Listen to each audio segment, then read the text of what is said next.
Book of Heaven, Volume 36, May 10th, 1938. How God, in order to be loved, puts his love in the heart of the creature and converts it into coins. The vigils of Jesus, divine paternity, and the daughtership of the soul who lives in the divine will. How God inscribes her with indelible characters as my daughter. I feel that the divine will is calling me in each instant because it wants to be loved. And since I can call my love just little drops, it wants to give me its own love so that I may have seas, not drops, to tell him that I love him very, very much. What goodness! The divine will wants to put something of its own, to have the contentment of being able to say, the creature loves me. Then, my always lovable Jesus, coming back to visit my poor soul, with his heart beating so very strongly, clasping me to himself into his arms, told me, "Blessed daughter of my love, I burn, I feel faint, I am delirious, for I want to be loved. And to reach my intent, do you know what I do? I put my love in the heart of the creature. I make it flow in her mind, in her words, in her works, in her steps. And I convert all this love that flows everywhere within her into coins of divine love. And to let it circulate as currency that belongs to us, I impress on it my image, with written all around it, Jesus, King of the kingdom of the divine will."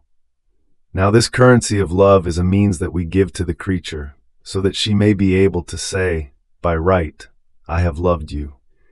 With this love, converted into coins by our goodness, she can buy anything she wants and loves.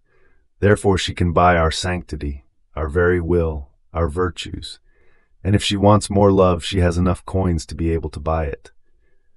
Oh, how we delight in seeing that the creature is no longer poor, but rich, and has so much as to be able to even buy our virtues and our very sanctity. How beautiful it is to see her holding our currency of love, which renders her the owner of our own goods. However, we give this currency of love to the soul who lives in our will, because she will not waste it. She will know how to keep it, she will multiply it, so as to be able to love us more and more, and offer us some refreshment from our flames that devour us. Afterwards, I continued my round in the acts of the divine will, and I felt such suffering and restlessness that I just could not calm down. Minutes seemed like centuries to me. What an interminable night, and I kept waiting for my sweet Jesus to come and calm me down. Finally, after much waiting, my dear Jesus made himself seen, all panting, and all goodness told me, "Poor daughter, how hard the vigil is it not? How many times your Jesus finds himself with these pains, so harsh and tormenting. How many vigils creatures make me do. I can say that I am always in vigil, and I suffer the restlessness of my love. If the creature sins, I feel her running away from my arms, and I keep vigil. I look at her and I see her surrounded by demons that make feast and reach the point of making fun of the good she has done. Poor good, so covered with the mud of guilt. And I, because I still love her, send her a few glimmers of light, and I keep vigil. I send her remorse to make her stand up again, and I keep vigil. Minutes seem like centuries to me. I cannot calm down if I don't see her coming back into my arms, and I keep vigil, always watching. I spy on her heartbeat, the thoughts of her mind, to kindle in her the memory of how much I love her. But no, all in vain, and I am forced to keep vigil. What a hard vigil! Only if she comes back to me can I rest a little, otherwise my vigil continues. If another creature wants to do some good, but she takes her time and never makes up her mind, I do keep vigil. I try to attract her with my love, with inspirations, and even with promises, but she never comes to a decision. She finds so many excuses and difficulties, and she keeps me in constant vigil. How many vigils do creatures cause me, and in so many ways? So, this is the reason for your vigil, to keep me a little company in my constant vigil. Therefore let us suffer together. Love me, and I will find a little rest from my so many vigils." Then he added with a more tender tone, "Daughter of my pains, do you want to know who does not cause me so hard a pain of keeping me in vigil? The soul who lives in my will. Rather, as soon as she decides to live in it, I declare her as my daughter, and I call the whole of heaven with the sacrosanct Trinity to celebrate the new daughter I have acquired. All recognize her because I inscribe her with indelible characters inside my heart, in my love that always burns, my daughter. Now, in my will she remains always with me. Whatever I do, she does as well. Therefore, in my constant being born, she is born anew together with me, and I inscribe her as the daughter of my birth. If human ingratitude forces me to cry, she cries together with me, and I inscribe her even in my tears as the daughter of my tears. In sum, if I suffer, if I operate, if I walk, I inscribe her as the daughter of my pains, of my works, the daughter of my steps. Everywhere do I keep her inscribed.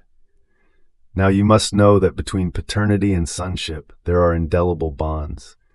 No one can deny, either in the supernatural or in the natural order, the rights of paternity and of sonship.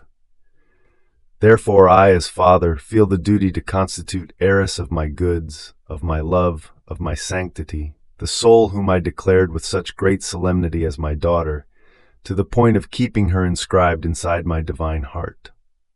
Not loving her would be like defrauding my paternal love, therefore I cannot. She in turn has the duty to love me and to possess the goods of her father, to defend him, to make him known, and even lay down her life so that no one may offend him. Oh, how beautiful it is to see these children of mine living in my will as they reach the point of saying to me, "My father, you have kept vigil for too long. You must be tired now. Please rest. And so that your rest may be sweet and cozy, please rest in my love while I keep vigil. I will take your place for the sake of souls. Who knows, I might manage to let you find a few of them here when you wake up. And I trust these children, and I rest indeed. What can a soul who lives in my will not do? She can do anything for me, because the light of my will keeps her aware of all my pains, and I do anything for her. We take turns in vigil and in rest. How beautiful it is to live in my will.